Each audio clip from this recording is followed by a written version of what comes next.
Olá, muito bom dia a todos vocês, sejam bem-vindos no ar com os donos da bola nessa terça-feira. Olha, ontem o complemento da rodada ajudou o Vitória. Ponte Preta perdeu para o Fluminense e com isso o Vitória continua fora da zona de rebaixamento, dependendo apenas dele pela permanência na primeira divisão. E o próximo adversário é justamente a Ponte. Confronto diretíssimo lá em Campinas, jogo que pode definir aí, ajudar a definir o futuro do Vitória no campeonato, nessas duas últimas rodadas do Brasileirão, que certamente vão pegar fogo. A semana está só começando e os treinadores preparando as equipes que entrarão em campo, expectativa enorme das torcidas, e a gente tem uma super bancada que vai me ajudar aqui nos comentários. Meu queridíssimo Jorge Sammartin, a enciclopédia do futebol é mundial, não é só baiano brasileiro não, porque ele sabe de tudo. Bom dia, Sam! Bom dia, Ju, eu não mereço tanto. Merece. Mas a verdade é que estamos aqui para viver,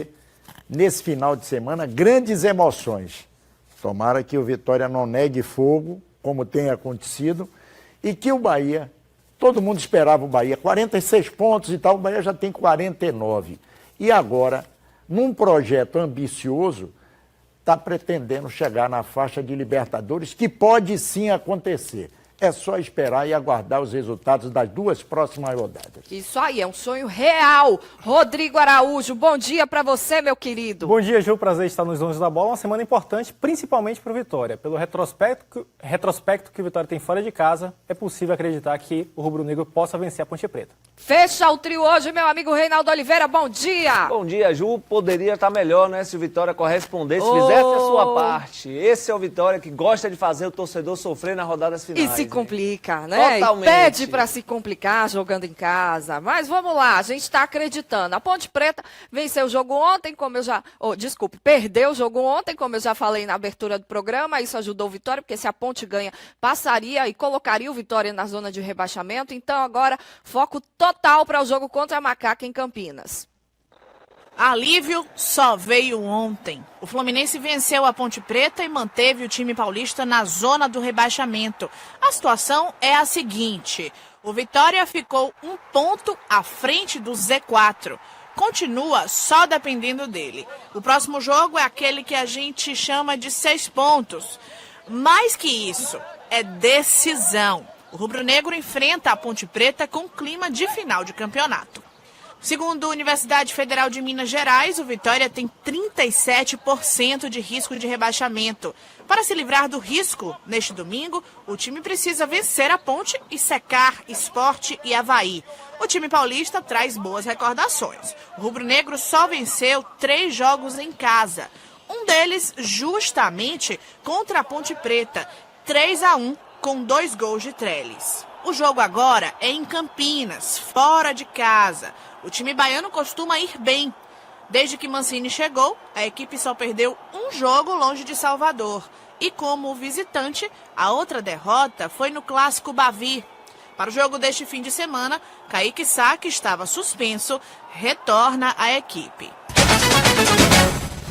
Vamos lá, minha bancada, dar uma analisada nesse Vitória, dessa reta final de campeonato. O que a gente pode esperar do rubro-negro? Claro que a campanha do Vitória fora de casa até agora credencia a gente a ser otimista e pensar que sim, pode vencer a Ponte e derrubar ainda mais, afundar ainda mais a equipe de Campinas lá na zona de rebaixamento, mas tem o outro lado, que é a oscilação do Vitória na competição, que também deixa a gente meio ressabiado, sem saber o que pode acontecer, né? Bom, eu acredito muito em números. O Atlético já foi embora. Tem 3 vagas aí, sendo disputado por Sport Recife, Avaí, Ponte Preta, Vitória e o Curitiba naquela base de 2,7%. A coisa fica mais de 4 para 3 vagas. Então temos o Sport com 88% de chance de cair, o Avaí também por aí, 88,1%, a Ponte Preta com 84,0% e o Vitória, acho que esses números estão sendo generosos, 37%. E jogar em Campinas é realmente complicado. A Ponte Preta, você vai ver, vai botar ingresso a R$ 5,00, pressão da torcida, aquele estádio Moisés Lucarelli é um estádio de alta pressão E o Vitória tem que tomar todas as providências, que desde a chegada da delegação até o início do jogo, vai ser pressão pauleira, pura, né? pressão pura. Os números que o Sam passou são números bem interessantes. Agora, como os matemáticos dizem, né, Sam? São números rotativos. Verdade. Hoje, o Curitiba, que tem quanto aí por cento de chance? 2,7%. 2,7%. Caso ele perca na próxima rodada para o São Paulo, ele já se complica. Eu acho até que a situação do Curitiba é uma situação bem encaminhada, porque ele tem 2 jogos a serem realizados para buscar um triunfo. Mas buscar um triunfo nesse momento do campeonato, onde a pressão emocional é muito grande, e acho que nesse instante do campeonato pesa muito mais o lado emocional, você tem um time com nível de concentração lá em cima, do que o aspecto técnico e o aspecto tático. Porque taticamente as equipes já se conhecem, ninguém pode em duas rodadas surpreender os seus adversários. O importante para o Vitória agora é tentar reeditar, relembrar os seus grandes momentos nesse Campeonato Brasileiro em jogos longe do Barradão. O destino colocou ao Vitória uma possibilidade de encaminhar, mas encaminhar muito bem a sua permanência na primeira divisão, em um jogo fora de casa, em um jogo diante da Ponte Preta. O que me deixa também temeroso, Reinaldo, é que o Vitória, nesse Campeonato Brasileiro, nós tivemos até agora 36 rodadas. Das 36 rodadas, em 23 o Vitória esteve na zona de rebaixamento. Outra coisa, a melhor posição que o Vitória teve nesse Campeonato Brasileiro foi um 6º lugar, na 5ª, na 6ª e na 7ª rodada. Depois disso, 16º, 17º, e o Vitória frequentou durante muito tempo. Então eu tenho poucas esperanças, embora queira honestamente que o Vitória passe, fique lá, e que em 2018 o Vitória vinha com a cara diferente, com um time diferente, que muita gente não vai ficar, e que dê alegria a essa torcida do Vitória. Porque em matéria de brasileiro e Copa do Brasil, o Vitória foi um fracasso esse ano. Eu adoro números, porém, nesse Campeonato Brasileiro, Judo, tudo que a gente está vendo aí, Avaí ganhando do Botafogo, ganhando do Grêmio fora de casa, o Avaí ganhou do Palmeiras ontem, depois de ter perdido o seu principal jogador, que é o Júnior Dutra, que deixou o campo lesionado. Então, eu já não confio nem mais em números nesse campeonato maluco que a gente está vivendo. É um campeonato onde o Vitória consegue ter um aproveitamento fora de casa muito melhor do que dentro de casa. Tem muito tempo que eu não me recordo de ter tido um campeonato dessa maneira, onde o Vitória tenha feito melhor campanha fora do que em casa. E para você ter ideia, o Vitória só tinha perdido fora de casa contra o Palmeiras na 17ª rodada, 18ª rodada, 16ª rodada do primeiro turno. Depois só vitórias e empates fora de casa, até que perdeu agora para a Chapecoense. Então acredito muito no Vitória, pela campanha que vem fazendo fora de casa. O Mancini sabe disso, vai armar um time aí legal para que venha a surpreender a Ponte Preta lá. E como o Sam falou, o jogo lá é muito complicado. A atmosfera toda da partida vai ser toda favorável, sem dúvida, à equipe da Ponte Preta, que buscando esse triunfo passa o Vitória e coloca o Vitória na zona. Mas a gente não pode esquecer também da parte dos números que o Sam falou, os concorrentes que tem, né? E emocionalmente, como o Rodrigo falou, emocionalmente eu já colocava Avaí, Sport e Ponte já rebaixado. E olha que campeonato maluco. Tudo pode acontecer. E nós vimos alguns jogos da Ponte Preta. O time da Ponte Preta não é time pereba, não. O Aranha é um grande goleiro, o Luca é um artilheiro, o Emerson Sheik, mesmo velho, ainda dá um bom caldo. Você tem Fernando Bob no meio. Fernando Bob no meio. Você tem o Nino Paraíba, que tem já está contratado pelo Santos. Tem o Nino Paraíba, que é um lateral valente, embora já esteja com uma certa idade. O time não é ruim, não. Agora, o time está mal. Isso acontece no futebol. Gente, eu penso o seguinte, você chega aí faltando 2 rodadas para um campeonato acabar. A campanha que o Vitória fez de muita oscilação, como eu já falei. A campanha vergonhosa dentro do Barradão, que é uma vergonha a campanha do Vitória nesse campeonato, jogando em casa, né? Eu não tenho outra palavra aí para você qualificar. Perdeu aí você 10 tem, partidas. você tem um adversário direto que é a Ponte Preta. Isso. Que você pode tentar garantir a sua permanência já na primeira divisão. Tem que ganhar o jogo, senão, você meu amigo. perdeu no Barradão. Não, você perdeu no Barradão, o Vitória perdeu para quase todos os adversários diretos dele no Barradão. Vitória perdeu. Inclusive o último jogo contra o Cruzeiro, que era obrigação ganhar para hoje estar mais tranquilo, acabou não conseguindo, empatou e o resultado certo seria inclusive uma derrota pelo gol mal anulado do Cruzeiro. Mas enfim, a arbitragem prejudicou todo mundo nesse campeonato e já prejudicou o próprio Vitória também. Mas esse jogo contra a Ponte não tem outra saída, você tem que ganhar, senão vai chegar aqui no Barradão contra o Flamengo, é desespero, e aí Sank é um matemático e tem os melhores números aí, que ele realmente sabe de tudo. No histórico do Vitória, quando deixou para decidir no último jogo no Barradão, o que aconteceu? Cai. E nós vimos algumas vezes. E outra coisa, como mandante, a Ponte Preta ganhou 9. Ganhou 9 partidas como mandante, o que mostra que eles têm um poder de pressão. Perderam um jogo. Não estou dizendo que o Vitória já perdeu, não. Torço honestamente para a Bahia continuar com 2 clubes e o Vitória alavancar. Ganhar da Ponte e ganhar do Flamengo. Agora, que é difícil, aí eu não vou ficar tem que jogar. Se for jogar. Aquele Vitória que a gente viu, todo recuado, chamando o adversário para cima, como fez contra o Cruzeiro, não vai para lugar nenhum. E fez também contra o Corinthians e ganhou. Jogou por uma bola, fez aquele gol, tomou sufoco o tempo todo e suportou aquela vitória de 1-0. Porque se você pegar os números, você viu a superioridade do Corinthians. 82%, eu tenho esses números lá em casa. E, em verdade, eu espero que o Vitória tenha uma postura diferente, que a Ponte Preta esteja numa jornada ruim e que o Vitória esteja, vamos dizer, iluminado e que consiga ganhar lá no Moisés Lucarelli. Porque lá é pressão pura. Fiz vários jogos lá. E um dos zagueiros titulares, o Naldo, ele foi expulso ontem, né? Não joga. Volante. O cenário do jogo em Campinas é o cenário que o Vitória enfrentou durante toda a competição jogando fora de casa.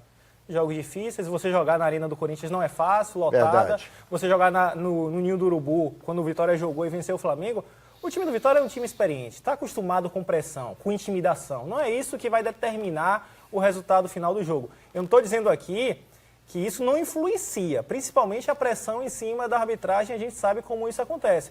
Mas o Vitória é um time que sabe jogar longe de Salvador, é um time acostumado, que passa uma confiança muito maior quando joga longe de Salvador do que quando atua no Barradão. E aí eu tô com o Juliano, se o Vitória não tiver a competência de conseguir um bom resultado diante da Ponte Preta, que é um time que faz parte do seu campeonato, merece a segunda divisão. São números bizarros, porque o Vitória ganhou 7 como visitante e como mandante só ganhou 3. A campanha é fora da curva, em todos os sentidos. Totalmente. Não é normal o Vitória ganhar tanto fora de Salvador, e nem como perder foi, tanto nem em casa. perder tanto, nem deixar de ganhar tanto em casa. A campanha é fora da curva esse ano. É uma campanha bipolar. É verdade. Bipolar. E o Vitória, a bem da verdade, eu gostaria de fazer esse registro. O Vitória melhorou muito depois da chegada do Wagner Mancini aqui. Que tinha 12 pontos apenas, já tava, a gente falava, se fosse continuar naquela maré que estava antes da chegada do Mancini, hoje o Vitória já estava rebaixado junto com o Atlético. E o Vitória, depois que ele chegou aqui, o Vitória sempre ficou ali, 16º, 16º, não teve uma posição de destaque lá em cima, tipo 7º lugar, 8º lugar, não teve. Se segurou aí, andou até em 3 rodadas lá na zona de novo, na 30ª, 31ª e 32ª. Fora isso, foi sempre porteiro da zona, sempre lá, 16º lugar, 16º lugar. Então, me preocupa que o time frequentou muito tempo zona de rebaixamento e ficou ali pertinho, porque qualquer tombo o Vitória desce. A verdade é essa. Agora, foi um campeonato que, em certo momento, ele teve tanto equilíbrio que o Vitória chegou a passar o Bahia. Chegou. Né? E o torcedor do Bahia falou, vixe, agora eu não vou acreditar mais, não tem jeito. Aí que depois chegou o Carpegiani e tudo muda novamente. Mas houve muito equilíbrio no campeonato. Mas, infelizmente, a oscilação do próprio Vitória é que fez com que o time ficasse nessa situação. Porque você vê um jogo daquele contra o Palmeiras, né? Aí você pensa, não, Vitória vai vencer o Cruzeiro também no Barradão, e A aí joga lógica daquele era essa. jeito. Tanto que jogou com o mesmo time. Ele entrou com a mesma equipe. Aliás, Mas a postura foi diferente. Exatamente. Depois A que atitude. tomou o gol, diferentemente do que aconteceu no jogo com o Palmeiras, em que mesmo bem à frente no placar o Vitória continuou jogando, depois que fez o gol com o abdicou de Cruzeiro, o jogar. Vitória parou. Parou. Mas não é só isso, né? A gente, muitas vezes, a gente avalia só pelo lado das nossas equipes. Tem o lado do adversário, tem a estratégia da outra equipe. O Palmeiras veio a Salvador com uma postura diferente do que veio o Cruzeiro. O Palmeiras veio a Salvador para tomar a iniciativa do jogo, para propor o jogo. Quem assistiu o jogo ontem do Palmeiras contra o Avaí, percebeu que os gols do Avaí foram marcados em circunstâncias muito parecidas com os gols marcados pelo Vitória. A proposta de jogo do Vitória se encaixou muito bem com a proposta de jogo da equipe do Palmeiras. Contra o Cruzeiro, não. E eu já tinha essa expectativa. O Cruzeiro é um time com o Mano Menezes fora de casa que joga de maneira reativa, joga no contra-ataque. Você pega o primeiro tempo, antes do gol, o primeiro gol do Vitória, o Vitória tinha mais de 60% de posse de bola. E com a bola, o Vitória não consegue jogar, não conseguiu criar muita coisa, a não ser Como foi o pênalti. campeonato inteiro. Como foi né? o campeonato inteiro. aliás, só uma vez, em 36 rodadas, o Bahia esteve na zona de rebaixamento.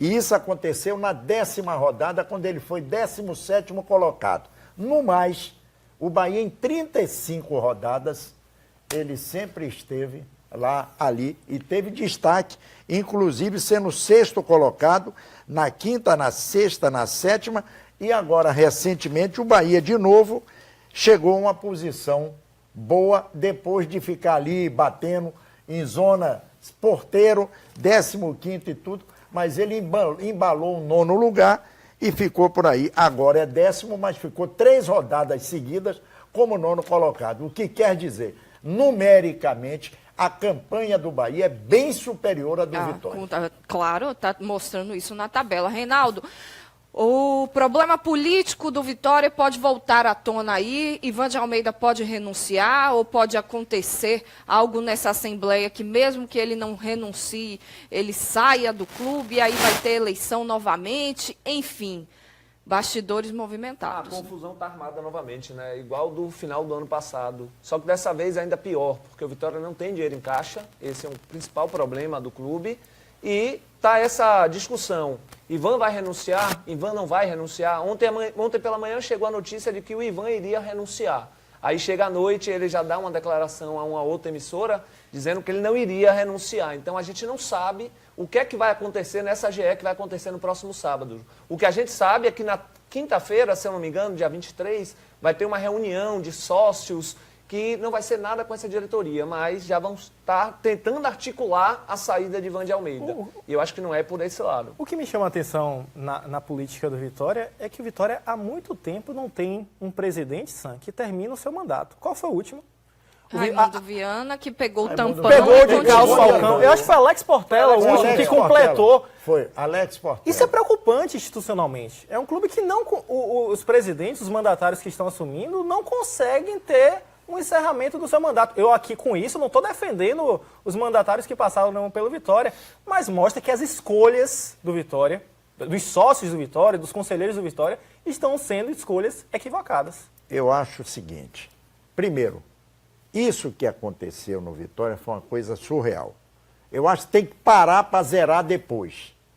Ivan de Almeida, será que tem cara para continuar dirigindo Não, o ele não vai. Vitória? Não. Acho que não. Acho que não, porque o desgaste para ele foi muito grande. Então, é melhor bater em retirada. E é uma questão também, Reinaldo, estatutária no Vitória. Ele teria que ter um período como presidente para ser membro nato. E ele nem completou o período, correto? Exatamente. Você já leu isso, inclusive, nos estatutos. Ele não completou os 6 meses. Então, eu acho que a qualquer momento ele pode ser varrido do Vitória. Porque isso poderia dar a ele uma sustentação no cargo. É o que estão chamando de gestão temerária, né? Exatamente. Seria a principal Então, amiga, acusação. eu acho que é melhor, Ivan, pular fora. O ideal seria o Vitória fazer novas eleições, ver quem é que vai se candidatar. Até o próprio Agenor poderia. Pode. Que está aí como mandato tampão. E aí, tudo bem que siga em frente. Vejo muito movimento nos bastidores e todo mundo está querendo. Já vi uns 3 ou 4 nomes citados aí. A Genô disse ontem no Papo com Chilé da Metrópole que não será candidato. Tomara.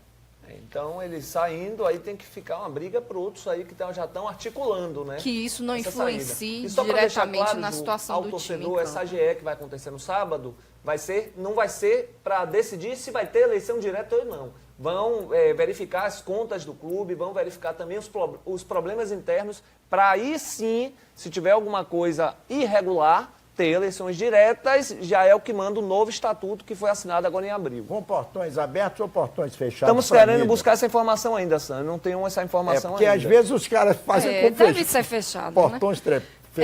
O Vitória tem adversários aí nessa reta final, né? Que são os times que têm o maior risco de serem rebaixados também. Vamos ver os confrontos que eles têm aí pela frente. A gente sabe que o Vitória pega primeiro a Ponte, né, e fecha com o Flamengo aqui no Barradão. Aí a Ponte Preta, que é adversário do Vitória aí. Vitória em casa e depois fecha com o Vasco lá no Rio de Janeiro. Um outro adversário que também está nessa luta aí é o Sport, que tem na próxima rodada o Fluminense lá no Rio e fecha em casa com o Corinthians, que já é campeão e ninguém alcança. Temos o Avaí também, que joga na próxima rodada em casa com o Atlético Paranaense e fecha fora com o Santos. Quem tem a vida mais difícil aí, gente? 2 times. O Avaí, que pega 2 times aí já brigando ali pelaquela classificação na Libertadores, tanto o Santos quanto o Atlético Paranaense. O Santos já conseguiu sua vaga, né, para a Libertadores, mas é um jogo difícil. E a Ponte Preta, que pega a equipe do Vitória e na última rodada pega o Vasco, que também está brigando pela vaga na Libertadores.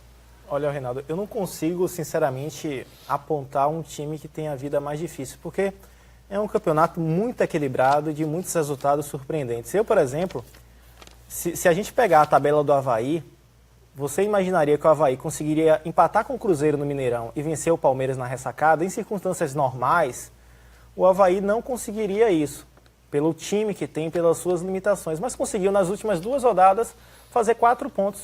Buscar o empate que parecia perdido contra o Cruzeiro. Eu acho muito difícil a gente apontar quem tem a maior dificuldade nesse campeonato brasileiro. Todos os jogos, nesse momento, são jogos difíceis porque todas as equipes têm os seus objetivos. Bom, o Avaí enfrenta o Atlético Paranaense.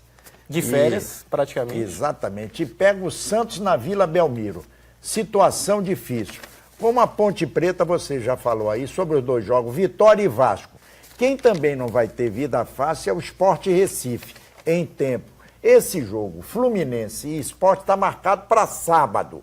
O Sport já está chiando, achando que tudo que é jogo tem que ser no domingo, e está certo. Para evitar aquele negócio de nego fazer resultado. Já está, inclusive, pedindo à CBF para fazer a programação no domingo, que seria igualitário, inclusive para todos. E aí depois o Sport pega o Corinthians. Então, não é vida fácil também para o Sport. É um campeonato complicado, o Vitória tem que se superar, sabe, de uma vitória. A chance é essa, tente ganhar o jogo agora. Porque depois, no jogo do Flamengo, se você não for bem, vai ter mala preta voando aí à vontade. O Abel Braga ontem, na entrevista coletiva, o Eduardo, né? Falou sobre a questão ele tem uma identificação muito grande com a Ponte Preta, ele relatou uma conversa que teve com o Eduardo, existe até um planejamento do Fluminense de antecipar as férias de alguns jogadores, mas o Fluminense não fará isso porque em consideração, principalmente pela figura do Abel, em consideração a Ponte, então no que depender do Abel Braga, ele vai buscar vencer o jogo contra o Sport no sábado. E houve um pedido de Eduardo, um diálogo com ele, pedindo para que o Fluminense, se pudesse complicar, complicasse a vida do Sport. Vamos fazer um intervalo rapidinho, a gente volta já já falando do Bahia, fica aí. Estamos de volta ao vivo com os donos da bola para você. Deixa eu mandar um beijo mais que especial para minha tia que está assistindo a gente. Tia Ania, um beijo, tia.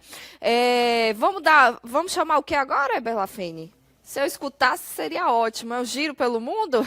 Solta aí. A FIFA divulgou agora há pouco os 8 responsáveis por tirar as bolinhas no sorteio da Copa do Mundo. E a lista é recheada de craques. Capitão do Penta, Cafu será uma das pessoas que vai definir o destino das 32 seleções. O russo Simonian, o espanhol Puyol, o francês Blanc, o inglês Gordon Banks, o uruguaio Diego Forlan, o italiano Fábio Cannavaro e o argentino Maradona também estarão presentes. O sorteio acontece dia 1º de dezembro em Moscou. Na NBA, tá difícil, muito difícil, parar o Boston Celtics. O time conseguiu a 16ª vitória consecutiva na temporada, a 4ª maior sequência da história da franquia. E olha que o lanterna Dallas Mavericks foi valente e conseguiu levar a partida para a prorrogação. Mas no final, a equipe de Boston venceu 110-102. Irving again, pull-up jumper, nails it. Overtime here. E se liga nessa que aconteceu no campeonato holandês. Olha o que o lateral da boa do Vitesse aprontou na partida diante do Groningen. De muito longe ele tentou recuar a bola para o adiantado goleirão, mas exagerou na força, na altura e a bola foi parar no fundo da rede. Golaço contra por cobertura. O time do lateral trapalhão perdeu a partida por 4-2.